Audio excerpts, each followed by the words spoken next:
কেন চাও বাংলায় পরিবর্তন হোক?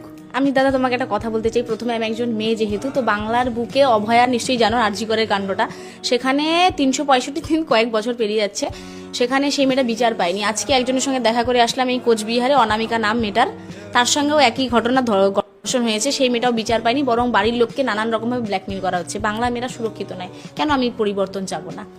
এই যে কর্মসংস্থান নেই, বেকার ছেলেদেরকে বেকার ভাতার লাইনে দাঁড় করাচ্ছে, যেখানে চাকরির লাইনে দাঁড়ানোর কথা ছিল।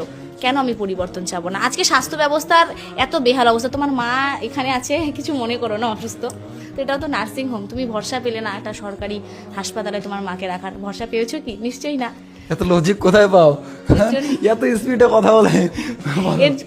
এই স্বাস্থ্য ব্যবস্থার এরকম বেহাল দশা, এর জন্য বাংলায় পরিবর্তন চাই। প্রধান আমি যে তিনটা বিষয়ে সবসময় কথা বলতে পছন্দ করি, এক হচ্ছে কর্মসংস্থান, দুই হচ্ছে শিক্ষা, যেটা তো দূরবীন কেন, মাইক্রোস্কোপ দিয়ে খুঁজলেও বাংলায় পাওয়া যাবে না। স্কুল কলেজ বন্ধ হয়ে যাচ্ছে, প্রাইমারি স্কুল উঠে যাচ্ছে। আজকে যারা রিক্সা চালায়, দিনমজুরের কাজ করে, তারাও আজকে চেষ্টা করে, যাই করি না কেন, নিজের ছেলে মেয়েটাকে ওই প্রাইভেট স্কুলেই পড়াবো, কারণ সরকারি স্কুলে পড়াশোনা হয় না, ওটা এখন খিচুড়ি খাওয়া স্কুলের পরিণত হয়েছে। তাহলে আমি কেন বাংলার বুকে পরিবর্তন চাবো না?